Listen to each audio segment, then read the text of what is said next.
do one thing quick.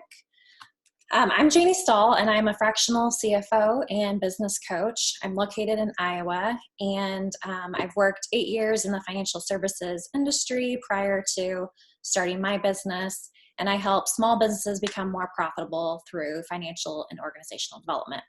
So welcome. We're so excited to have you. I hope that this will be beneficial today. And I am Molly Knuth of Molly Knuth Media. I have experience in a lot of different industries, but most recently I am a digital strategist. I've been doing this going on my 4th year now. I work with small businesses in small towns to help them optimize their social media presence and kind of strategize their marketing so that everything's working together. In the past, I've been a teacher, and so that kind of helps me know how to get things in your hands and help you guys learn how to do this and put it into practice for yourselves too. So yay, I'm so excited and thankful that you guys are here. All right. And then go ahead. Did everybody get the workbook too?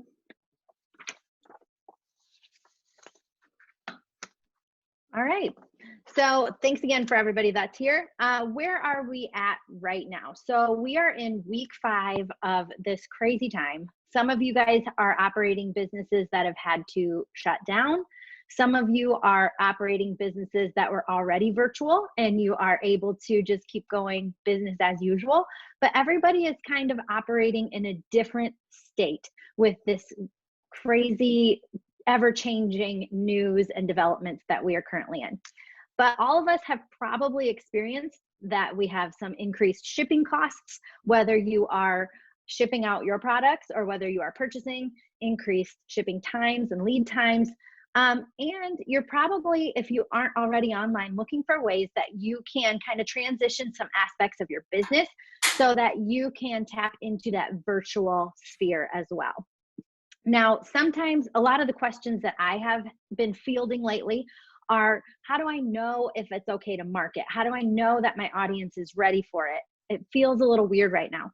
But Janie and I are here today to reassure you that consumers are still spending. And Janie had a post yesterday on Facebook talking about how Wayfair, the website with home decor and goods, actually had their best sales in the last, Janie, was it the last couple of weeks or the last month? Yeah, in March. Yeah, so consumers are still out there. They're ready to spend.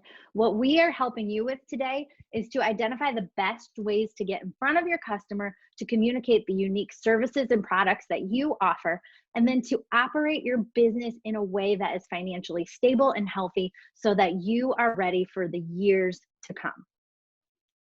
All right.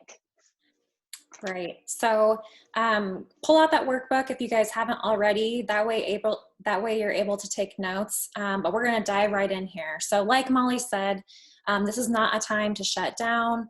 The world still needs your business and your products and services and your unique expertise. And so we want to walk through kind of a few steps to get from survival mode to thriving. So shifting into that mindset of we will come out of this. And those businesses that, like Barbara Corcoran said, you know, the businesses who are complaining or aren't really making adjustments or aren't being proactive, they may not survive this season. But those who are willing to pivot and be smart, that they're going to come out of this even stronger. So that's what we want to help you with today, like Molly said. So through this season, we may have to become more lean. We may have to be more streamlined. And we may have to make small adjustments, but you can do that in a profitable way, in a temporary way that doesn't completely take your business off course.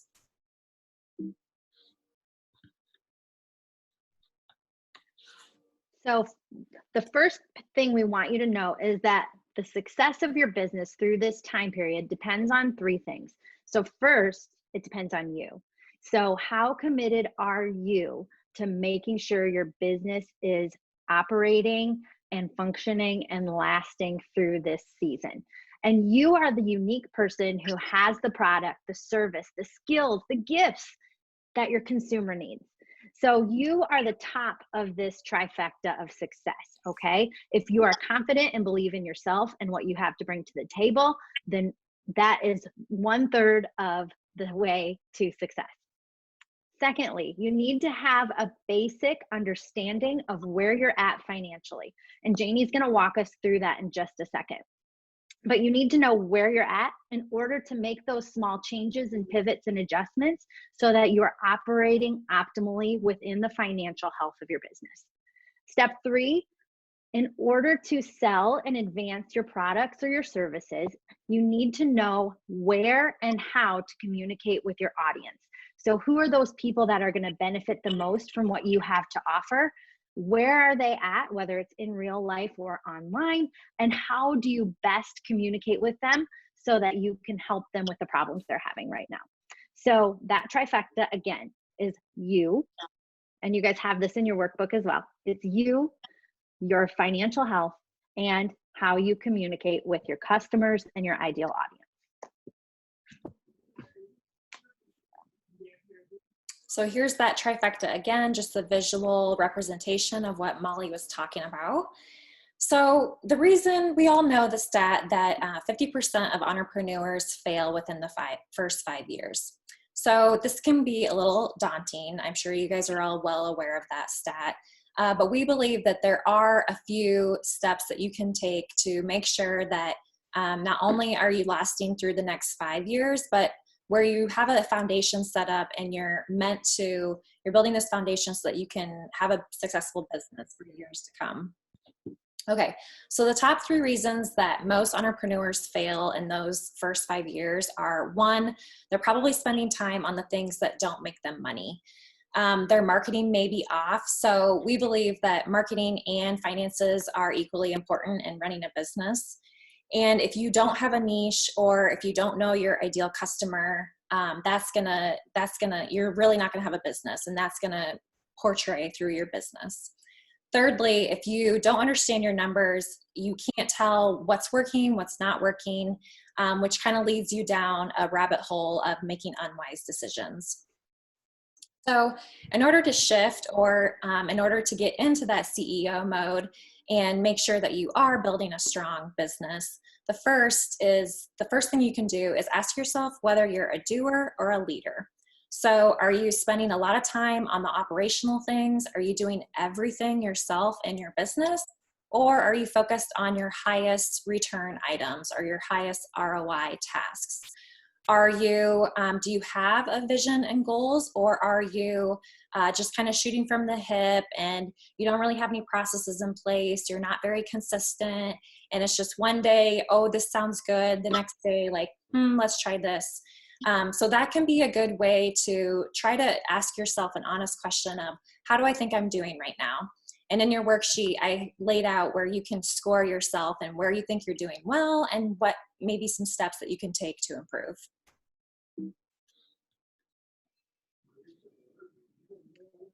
Running your business like a CEO also asks you to market specifically to an ideal client.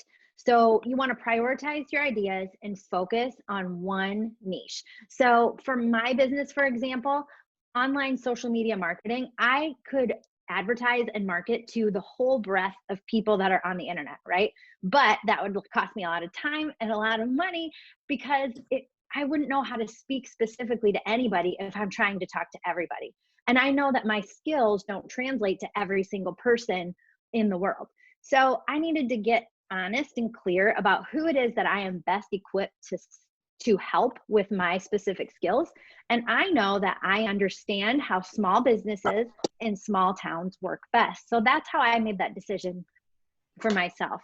Now, you may have different niches. Maybe you are living and working in an urban area. Maybe you are in a virtual setting, but you want to focus on one specific person or category or demographic, working here, and then advertise the transformation that you're helping that person make. So if you guys haven't yet, I would highly recommend picking up this book. It's called Building a Story Brand by Donald Miller. And it helps you walk through that second part about the transformation of the hero in your marketing. So the hero is the person that you are trying to help, and you are going to guide that person to make better decisions or to answer their problems. So if you work at an auto garage, for example, in a small town, the person coming in to get their oil changed because they want their car to run better and faster and more fuel efficient, they come to you because you can guide them through that process and reach that transformation that they want to achieve. So marketing specifically is going to help you run your business like a CEO. Okay, so the next step to kind of shifting into the CEO mode is understanding your numbers. So I know the numbers can be scary. A lot of people don't even really want to think about it. They don't want to have that hard truth of how is my business doing? But the data is so important. And here's why. Because when you know your cash flow, you know your expenses, your income, like I said earlier, you know what's working in your business and what is not working. So as entrepreneurs and business owners, we're very passionate about our business and about serving our customers and our clients. But sometimes you need that data to tell you the hard truth of this new idea is working or maybe it's not working. Knowing your numbers also allows you to make big decisions quickly and confidently. So when I know, when it came to this season that we're in right now, I was able to know, okay, yes, I have the cash to afford this. No, I can't really afford to just launch an entirely new service line. And I was able to make adjustments and pivots very quickly because I knew what I could afford and what was working and what wasn't working. It also allows me to focus on those high ROI items. So when I say ROI, it's the return on your investment. So which client is your most lucrative? Which service or product is making you the most money? Which one is costing you the largest amount of money? If you know those things, then you're able to manage your time and prioritize and focus on that one product or service. So that's how you scale, right? Successful businesses, they scale either by hiring other people, by outsourcing, or they have to increase that sales revenue and they have to make more with the same amount of time and the same resources that they have available to them. So you can't ever do that if you have no idea like how much time your independent contractors are spending on social media. You can't do that if you don't know what your most lucrative product or service is. And then the other part of this is with managing your time effectively, you can also have processes in place. So if you know where your bottleneck is in your process, time is money, right? So if you can streamline even some of your processes, maybe it's your onboarding or it's the follow-up, the back and forth. If you are the bottleneck, then, and you can streamline that, that's going to save you so much in expenses and that's going to help your profit margin. When Janie and I were prepping for this, I said, I can't wait for this money talk because I'm the person who needs this the most. Like I used to be so scared of money, you guys. Like when the bills would come in the mail, like Janie, just like pretend like you're not hearing this about me. But I used to be so scared to like open the bills or like look at my bank accounts. And it was because I didn't understand or make an effort to know where my funds were going. And this is in personal and professional, but now, empowering yourself to take those steps to get this part of your business organized is going to help you feel so much better. And then you will, like Janie said, be able to make better decisions for your business. So I'm just like, go Janie. Yes, thank you for that. I do hear a lot of people where the goal is not to be scared by this or not to have shame around what you're spending money on or even like the lack of knowledge that you do have. That's not the goal. The goal is to be empowered. And the magic in knowing your numbers is that it gives you confidence. When you can look at your cash flow and then you decide to open up a new product line, you feel so much better about that decision. So even if it does not do as well as you hoped, you still feel good about it because you're like, you know what? I had the data to back that decision up and it was a good decision at that time. So shifting into that, okay, once we do know our numbers, how can we increase our profit margins? So you increase your profit margin so your profit margin is essentially your net income. So it's your sales revenue minus all of your expenses. So how do you increase that? Either A, you have to increase your sales revenue, or B, you have to cut your expenses. So let's start with maybe the easier, but the not so fun talk of saving money. What I love about this is every penny counts. And right now I'm working with my clients on even these small things. It depends on the business and how much it saves them, but over time it saves them a lot of money, and it just gives them a little bit more freedom during the next few months to have that cash flow to make some difficult decisions, or even to prevent some difficult decisions like layoffs or not paying their employees or things like that.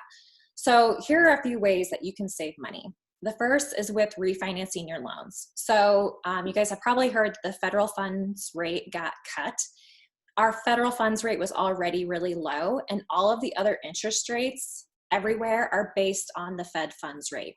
So when that gets lowered, then that means all the other interest rates are going to go down. Okay, so the good thing is your mortgage, your commercial loan, whatever you have, that is probably going to go down. So now's a good time to refinance.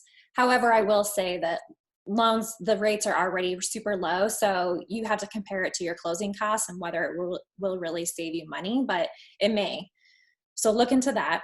Another way is through your payment processing. So this gets so many people. If you are accepting payments through your website builder, most of them, WordPress, Squarespace, Wix, they're all charging about 3% because they all go through like the major credit card processors. And so they're all charging the same percentage.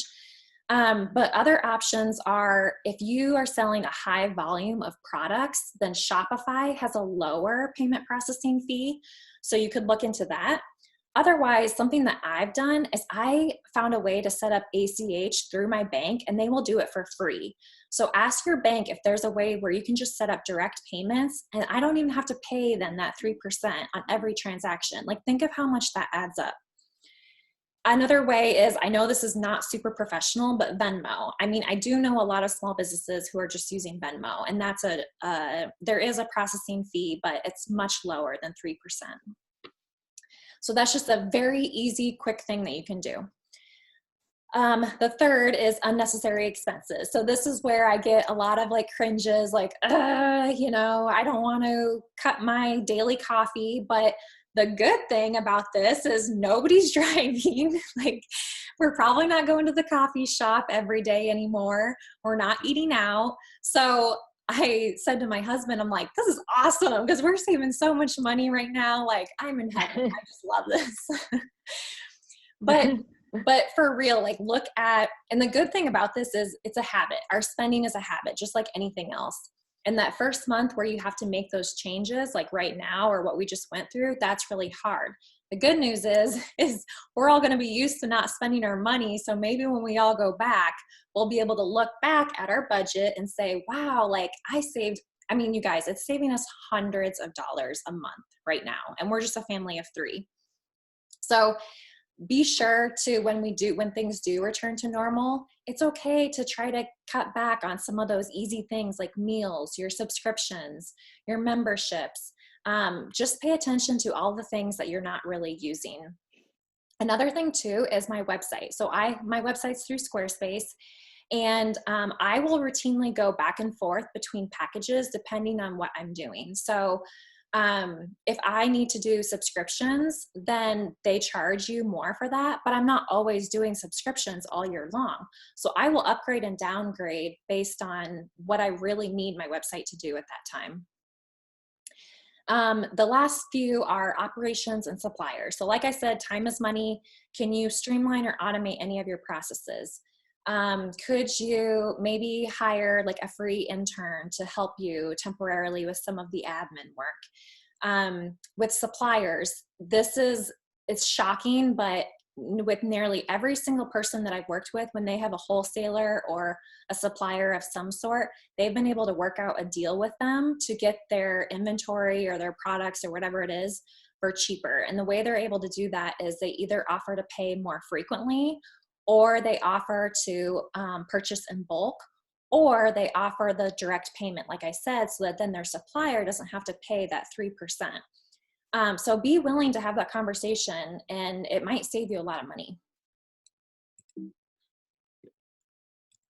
Oops, okay. So how can I make money? All right, gets a little bit more interesting and juicy. Okay, with your bank account, like I said, interest rates have fallen. So the bad news is that means that your checking and savings account, you're also going to be earning less in dividends.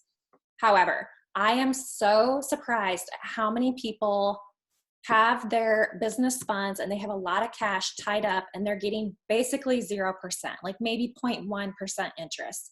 There are so many options out there available where you can get 2 to 3% interest. That makes us hundreds of dollars a year just by having our cash in that bank account. So two options that I know of locally are Green State Credit Union has a 2.25% interest. And then Consumers Credit Union, which I believe is open to pretty much everybody in the US, they also offer about a 2% interest rate. So those are just two options that I know of. Sorry to like pick favorites, but the other thing is with your product service offering. So can you perhaps offer another product or service that is not going to cost you a lot to roll that out? So could you perhaps say it's like a wedding store and you don't have anybody who's buying wedding gowns right now? Could you sell those gowns to galas, people who are like looking for galas, or it's going to be more of like your bridesmaids dresses, things like that. But just think of things where you already have the inventory, you already have the product or service, but you just need to adjust who your target market is. And it's okay, it's temporary, it's not a bad thing to have to shift and focus on a different ideal client right now. Again, we're in thriving mode. We need to get through the next 3 months, and that could be an easy way for you to pivot in a profitable way. And can I just interject for a second? Your Yeah. product or service that you could pivot to might be an e-learning tool. So if you can't operate physically in your business, maybe you can take some of that skill or that knowledge that you have and package it in a way that Janie and I did today. Maybe you have put together a workbook and a webinar and you charge maybe like a small amount for people to attend it, or maybe you make it a big course. So your product or service offering doesn't need to be in real life. You can also think about those e-learning tools and the skills that you have up here and how can you translate that into a product. Yes, absolutely. And we're probably seeing a lot of these traditional brick and mortars or traditional in real life businesses are shifting online. And that puts a pressure on some of us who already are online of, okay, now the market's getting more saturated. How can I compete? But I love it. As they say, like competition means like you either level up or get out of the way, right? Like it's good to have competition. It forces you to level up and to think a little bit differently, to be creative, and to serve your customers and clients even better. That's the key. Even with that example, I saw a hairstylist is offering courses online of how to cut hair. So I was like, wow, good for you. I mean, Fantastic. really, the opportunities are endless. So with that, okay, how do you make those pivots, make those adjustments, but still be profitable? Not get down to a path where you completely have changed your business model and it's hard to shift back to the original plan. There's two golden rules that you should follow. Keep your inventory low. So if you're a product base or anything where you have inventory, now is not the time to go buy a bunch of new inventory and a bunch of new products and try to completely open up a new product line. You want to keep that inventory low. Try to find ways where you can use your existing inventory. So like the wedding dresses, like I was talking about, can you use those prom dresses or those bridesmaids dresses and just target a different market? You try to use up that inventory and keep your inventory low until you have more cash on hand, which leads me into no matter what your business model is, service-based or product-based, try to conserve cash. So your financial goals in your business should be income exceeds expenses. The second goal you should work towards is you want to try to have an emergency cash fund. So times like these, when you don't have sales coming in and you still have expenses, you still have overhead, you have to have cash on hand to be able to stay in business and keep running. So those are the two rules to keep in mind. Okay, so that is kind of talking about that second part of the trifecta, your financial health. If you guys have questions, there is a chat option in Zoom, so you guys can drop your questions in chat and we can try to answer those in real time. Otherwise, we'll cover those at the end if time allows or as time allows. Okay, So communicating with your audience is that third portion of the trifecta.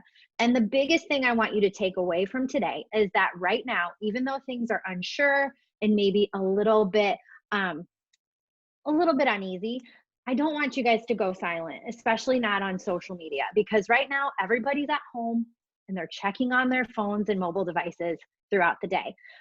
So right now, if anything, I want you to level up your social media and your marketing presence and not just go silent, okay? Social media marketing, like I said, is a great tool. And I especially love it right now because not only is it getting in front of your people, but it's so quick and easy to update. Think about if you were relying only on newspapers, and think about how much the news changes and the proclamations from the governor changes from day to day, much less week to week, right? So right now, social media is easy and quick to update as well. Keep in mind, social media is a portion of your marketing for your business. So still keep in mind those flyers, those direct mailers, things like that, if those are in your budget, and maybe down the road, you want to flesh out all of your marketing. But right now, social media is a really good avenue for you.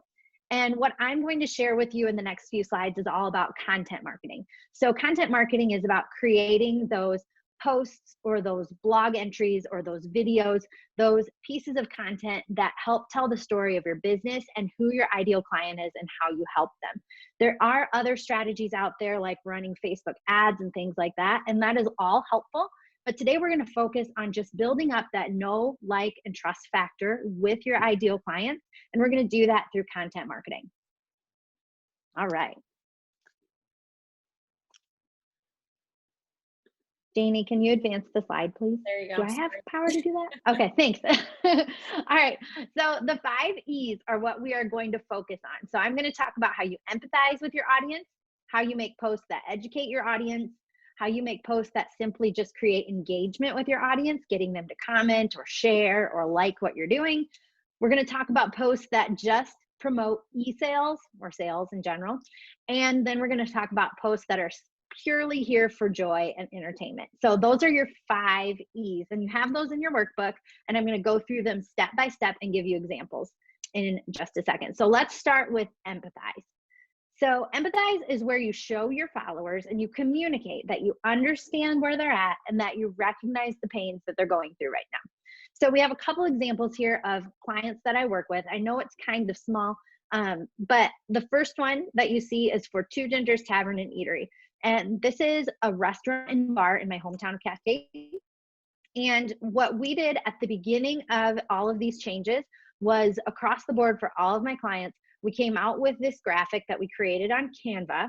Canva is like a graphic design website if you're not familiar with it, and it helps you take these templates and customize them for your business. So we created this template in Canva, and we just simply went step by step for all of the things that we would promise that our business would be there for, even in this time of uncertainty. So you can see there in the copy portion of the post, we said times are uncertain right now, but there are a few things we can be certain of. So first, we love our town and we love celebrating with you. Second, we are pulling up a seat at the bar is relaxing, but you can do that at home. So we went through and we empathized with all of these things that people might be worried about, and then we addressed how we would still be there for them when all of this is resolved. The other thing you can do to empathize with your audience is share some of those quote graphics. So those inspirational or motivational quotes, people love to share those things because they can connect with you and they can feel like they're part of a bigger whole. So they can share that out, and it helps them communicate what they stand for, not just your business, but what does your audience value and what does your audience stand for? And those are the kind of things that you can share that help empathize with your audience. All right, E2, the second E, is educate. So there are a couple ways you can go about this. Educational posts are communicating any changes in like your schedule or your offerings, like Janie talked about how you might have to pivot your services that you offer. Educational posts can also be where you have tips or frequently asked questions that you answer and address for your audience. So I have 3 examples right here that we can look at. So the first one is from my own my own Facebook page. Each week I have a video tutorial on Mondays at 10 a.m. And I provide some kind of social media tip or strategy that I teach to my audience. That falls into this education tab because I'm showing people how to do something that they have the power to implement at home. So if you, like we talked about earlier, maybe you're that hairstylist and you want to show people how to trim their bangs. So that could be an educational series or a frequently asked questions series. But those educational posts can also be like, how can we still work together in this virtual environment? So here I have my client, Jesse Meyer Auction and Realty, and we every week or 2 weeks run through all the ways that he can still work with clients, even if they can't meet face to face. And then again, we have my Two Gingers Tavern and Eatery client, just communicating what are our hours for pickup this weekend, and what are the changes that they were making throughout this whole development. So education can be sharing tips and tricks. It can also just be sharing your store hours or ways that people can work with you. All right, third E is engage. So engagement is measured by the number of likes your post gets, by the number of comments your post gets, sharing. So if somebody takes that post and shares it to their own newsfeed, or on Instagram, if they take that post and then they share it to their stories, that's a huge way to get engagement. And the algorithm on Facebook and Instagram is all dependent on how much engagement each post gets. So the more comments and shares a post gets, the more people the algorithm will push that out to on Facebook and Instagram. So engagement types of posts, I like to mix these into my content calendar every so often because it helps boost my algorithm. It helps get people connected and gathered in community and gets them communicating with one another. So I also think of this as like the most engagement producing are going to be the times that you can feature people and tell people's stories. So on the far left, I know this is super small, but for one of my clients, they are a convenience store chain, and they had a pay it forward campaign that somebody just put down $20 and said, pay it forward to anybody, to these truck drivers that are coming in. And then more and more people just kept that going.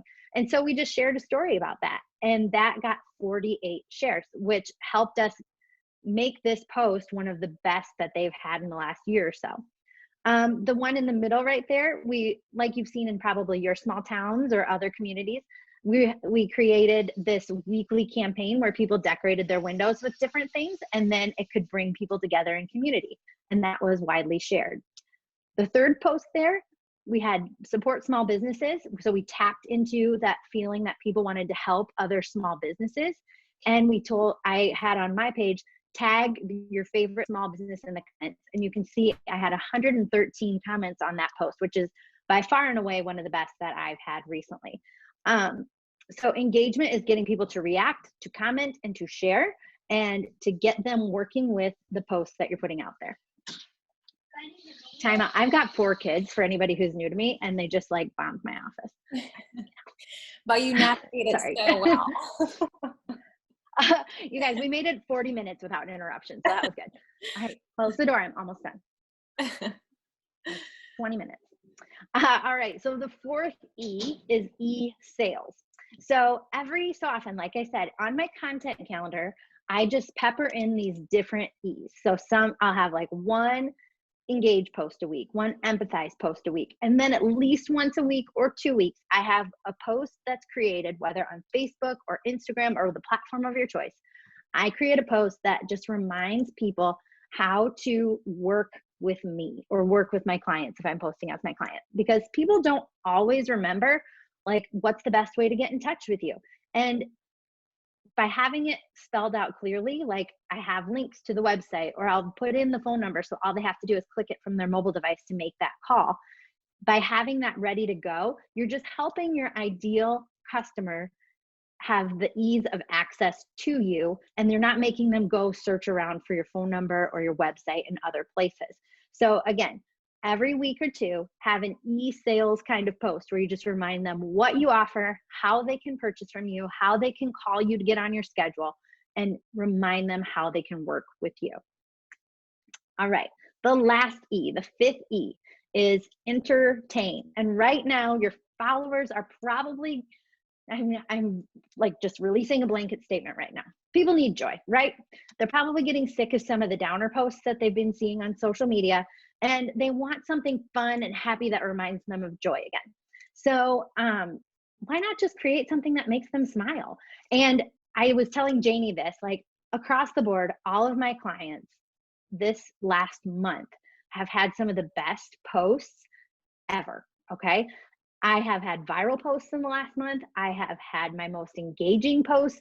I have had some accounts grow by 200 in the last 3 weeks.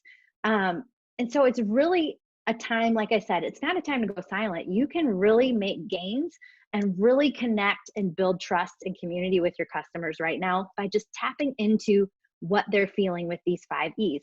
And with these posts right here, I tapped into entertaining the audience. So they wanted to see pictures of my elder care center interacting with kids through the window. So that's showing them that they're having fun playing games.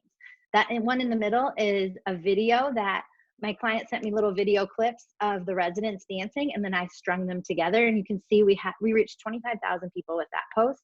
And then the one on the far right, this is a client who works in the ag industry. We just did a 20-second video of how the weather changed one day, and that reached almost 45,000 people and had almost 25,000 views. So right now you can really see some success, and you just have to know who you're talking to with your ideal audience.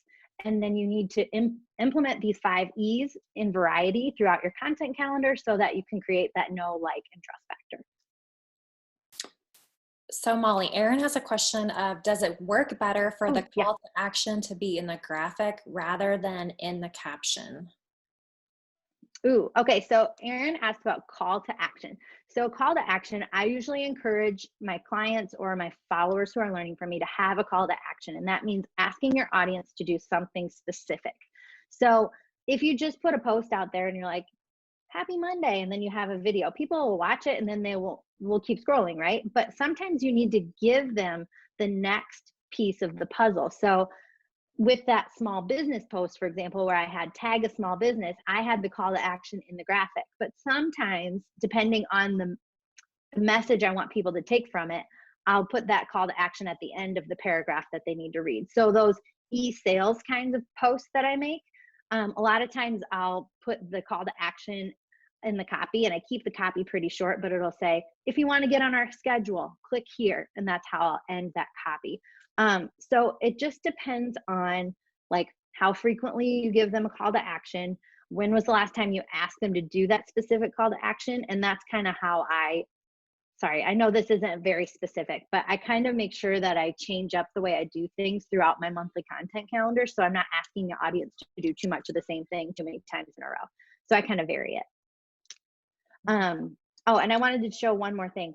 Entertain, right now, that might mean you pivot. A lot of times what I recommend my clients to do is to just focus and take pictures and videos of things that they're already doing within their business, so you're not creating a lot of extra work for yourself, especially if you're a business who is busy, like, doing other things. You don't always remember to stop and take pictures for your social media.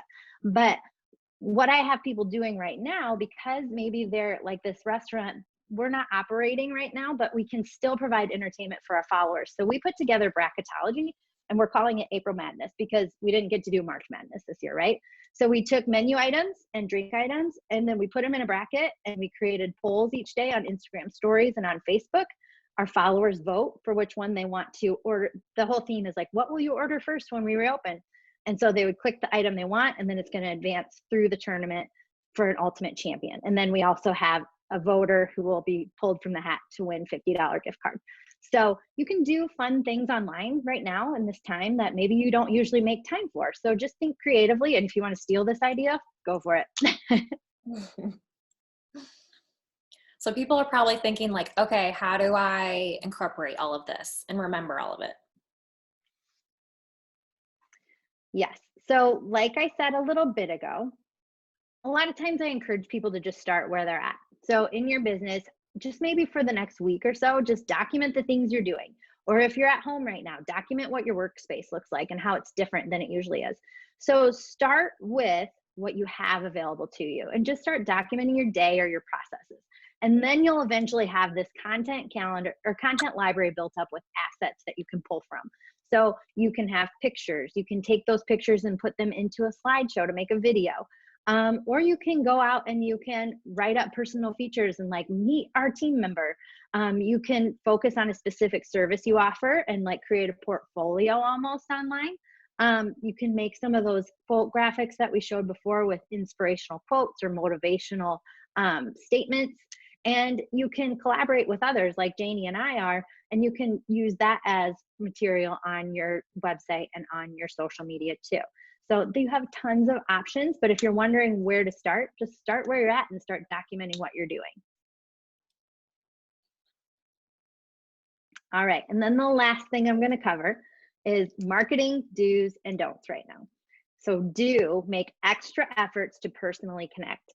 So if somebody comments on your post, whether on Instagram or on Facebook, or if they send you a direct message over on Instagram, make sure you take the time to respond, because that's going to help you build those personal connections, and that is online customer service. You do also want to make some time to comment on other small businesses posts. So if you are a small business owner in Iowa City, make sure that you are commenting on other businesses posts in the Iowa City area and start building up some of those relationships too. If you're a virtual business owner, maybe seek out others who are in your same industry or maybe in neighboring industries to you, like Janie and I are right now, and start building relationships and asking how they're doing, things like that. How are they pivoting right now? And you can build relationships and friendships all through online. Some other things you can do are ask your followers how they're doing, and you can create polls for them to kind of give you a response. Also, you want to be tactful. So make sure that you are being not tone deaf to what's going on. Make sure you're acknowledging how people may be feeling right now, and get creative. Try some new things and maybe go a little outside your comfort zone with a live video or where a picture of yourself directly facing the camera. Try some new things. I promise you, if you feature a picture of a person, it's going to give you fantastic engagement. And lastly, marketing don'ts. Do not disappear right now. So even if your business is not operating, if you are like a restaurant that can't be functional right now, do not just go off the grid, okay? We want to continue to show our audience that we are going to be there for them. We want to be consistent, and that means that we are still going to be there to support them and our small business community, even when we ourselves can't be operating. So don't disappear. Don't just post business as usual until you've addressed what's happening in the current conditions. So some of my clients, they aren't affected in this first wave of restrictions. So, but we still had to be tactful, and we recognize that our audience might not be ready for those business as usual posts. So we really make sure that we touched on the COVID pandemic, and then we asked our audience when they were ready for us to resume to the normal content that we've been showing. And then once our audience gave us an indication that they were ready for it, that's when we proceeded business as usual with our posts. And don't give up. If you try something and it doesn't work, keep going. Just because you don't get engagement on one post doesn't indicate how things will happen down the line for you. So just keep going, trying new things, reaching out, and eventually you will build up those relationships with the people you're looking for most. Yes, I can second everything that Molly has said, and I feel like I'm trying those strategies too, and I feel like it is kind of helping me navigate this. So if you guys need more help, so you might be the questions I'm hearing a lot are, I have a lot of ideas, but I'm not really sure which one I should choose or which one would be the most lucrative or the most profitable. Or people are unsure how exactly to pre-sell their audience or sell online in that non-yucky, non-slimy way, right? So for businesses who already are online or those that are shifting to online, it's a constant struggle to try to warm your audience and get comfortable with selling. Another question I get often is, how do I set my prices? Should I just use my competitors? Like, am I too high? Am I too low? How can I set a revenue goal? Is it even worth setting a revenue goal? What's the point? Like, do I really need to look at my financials? I probably won't even achieve it. So how do you set a goal that you can achieve and then reverse engineer your prices to make sure that everything is aligned within your business? So if you have questions like those, or if you've had any other questions come up throughout this presentation, then we have a solution for you guys. So Janie and I are partnering in a group coaching program for the next 4 weeks. If you guys are interested in taking these basics that we introduced today and really putting them into practice for your business, and you want some accountability, and you want some like beyond the basic strategies and tactics for your financials and your marketing, that's what we're going to offer you. So in this 4-week program, you're going to know the most effective way to market. You're going to know how to batch and create content for your social media platforms. You're going to know how to take that and then sell with ease and in a way that converts your audience at a higher rate. You're going to know your financials by the time you're done with this, and you're going to know which decisions will lead you to generate great return. And you're going to know which growth strategy is right for you. So whether you should keep just going on as a solopreneur, or if you're ready for that outsourcing and hiring stage of your business. So the details for that are, it's going to be Tuesdays. So we're sticking with this timeline. It's easy to remember. So we're doing Tuesdays at 1. It's for 4 weeks in a row. It'll be online, so it's convenient. We're starting next week. So if you are interested, be sure to go to my website. You can find it there, but you can also just do the backslash foundations, and you can find that there to find more details and look into it a little bit more.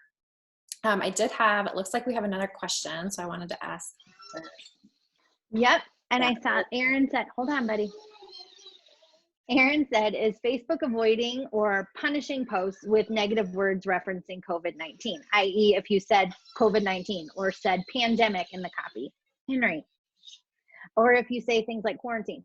I have heard that if you use those words and phrases, don't mind this little guy, if you use those words and phrases, the algorithm might be restricting your reach. So you, like Aaron put in the chat here, you can use phrases like this time of uncertainty, or in these challenging times, or phrases like that. That's what I would encourage. Don't say COVID directly. Don't say pandemic correctly, because you don't want to punish yourself or shadow ban yourself just by using the wrong phrase. So yes, stick to time of uncertainty, challenging times, things like that. Great. Well, thank you guys for the wonderful questions. If you guys have more questions, don't hesitate to reach out to us. Our information is here below. But thank you very much for your time and for your participation. And thank you for being patient with our technical glitch that we had at the beginning. So I apologize about that. Thank you so much, everybody. I am always open to questions. And like Janie said, here's our contact info. I know both of us are very responsive to emails and DMs. So send us questions, especially about the program, if you are interested. So thank you, everybody. Ooh, geez. You want to wait? Say bye. Right, have a good day, everybody. See ya. Bye, everybody. Thanks.